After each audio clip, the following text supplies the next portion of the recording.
Kalau musik dan juga seni pada umumnya hukumnya apa? ذكرت الموسيقى. نعم. نعم. أصحاب الموسيقى وأصحاب الفن والغناء هم يتعاملون مع المشاعر، فإذا يكونون من أهل الذوق الإنساني. الذي يتعامل مع المشاعر أجدر بأن يدرك حقائق ما يسعد به الإنسان وينعم، فيطرب بالكلام الطيب الحسن ويطرب بذكر الله تبارك وتعالى وتطمئن قلوبهم بذكر الله. فالموسيقى ما لم يأتي فيه نص مثل المزمار فحكمه اجتهاد أهل العلم ما بين مبيح ومحرم، وما جاء فيه النص في الإباحة فلا إشكال فيه. والموسيقى بأصنافها بحسب ما تثير، إن أثارت مثارات ومشاعر الخير فهي من الخير، وإن أثارت مشاعر شر من بغضة بين الناس أو تقاتل بينهم أو فعل محرمات أو حث على تناول مسكرات فهي شر بحسب ما تثير في بال الإنسان وفي عقله. Beliau mengatakan tentang pemusik. Mereka adalah orang-orang yang bekerja bergelut di dalam apa yang menjadi cita rasa batin seseorang, sehingga dia memiliki cita rasa, memiliki perasaan yang halus untuk mendalami apa yang nyaman di dalam hati manusia dengan suara-suara tertentu, dengan syair-syair dan lantunan tertentu.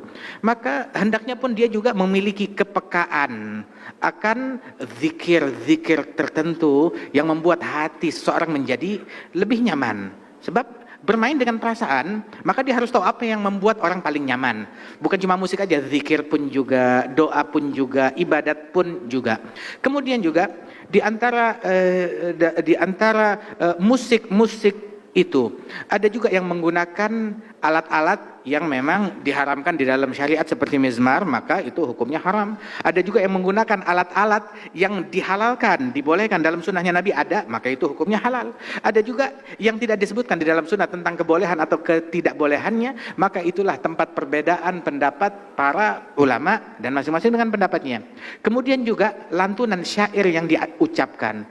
Syair tersebut itu membangkitkan perasaan. Apabila yang dia bangkitkan adalah hal-hal yang buruk, sehingga bangkit keinginan yang lebih buruk, ya, ataupun juga berisi ucapan-ucapan yang buruk, mengajak kepada keburukan, maka itu diharamkan dan tidak baik. Tetapi kalau isinya mengajak kepada kebaikan, membangkitkan hal-hal yang baik pada diri seseorang, maka itu menjadi hal-hal yang baik pula. Jadi tergantung musiknya dan juga tergantung syairnya dan juga diseimbangkan dengan zikir, mungkin seperti itu ya.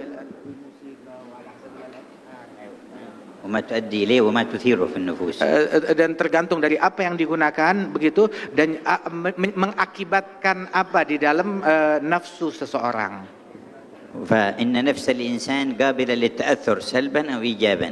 Sebab nafsu seseorang itu dia itu mudah terpengaruh, baik pengaruh positif ataupun pengaruh negatif. فبعض الأغاني وبعض الموسيقى وبعض الصوت الحسن يحفز الإنسان لأن يبر والديه أو يحسن لأرحامه أو يسامح من آذاه أو يكون على استقامة، فهذا كله من الخير وداخل في الخير. Ada beberapa musik yang isinya itu penuh hikmah, ngajak orang untuk bakti kepada orang tua, cinta kepada ibunya, kepada ayahnya, bakti kepada mereka, ngajak orang untuk silaturahmi, ngajak orang untuk bikin ketaatan, untuk berderma, untuk peduli kepada sesama. Ini adalah bagian dari kebaikan dan bagian daripada dakwah juga, dan ini adalah hal yang baik. ولما كان ينشد شعر سيدنا حسان في مدح النبي صلى الله عليه وسلم وذم المعاندين من الكفار، مدحه النبي وقال إن جبريل وميكائيل معك ما نفحت عن رسول الله. Ketika Sayyidina Hasan bin Thabit, sahabat Rasulullah, seorang penyair, seorang seniman penyair, dia banyak membuat syair, dia mengubah syair yang isinya memuji Nabi Muhammad dan juga membela Nabi Muhammad daripada cacian dan makian orang-orang yang kafir.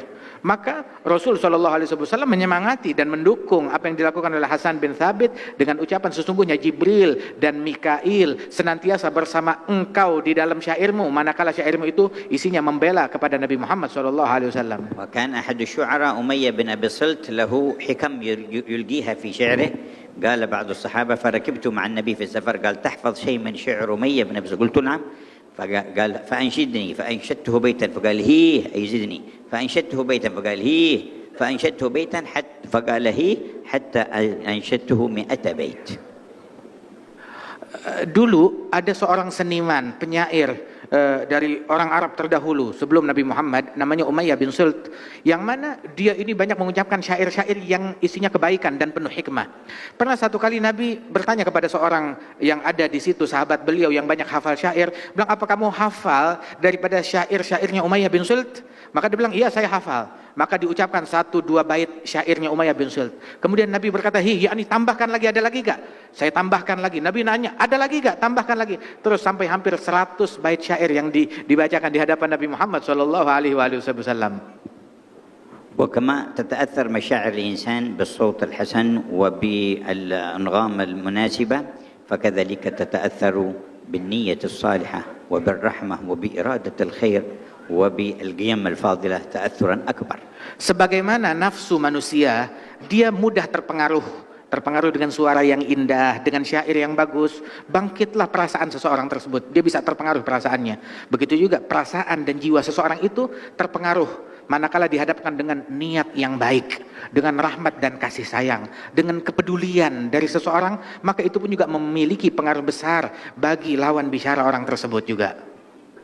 وقد دخل سيدنا أبو بكر على سيدة عائشة وعندها جاريتان تغنيان ورسول الله صلى الله عليه وسلم مضطجع، فقال أمزمور الشيطان في بيت رسول الله، ففتح النبي وجهه وقال دعهما يا أبا بكر فإن لكل قوم عيد وهذا عيدنا.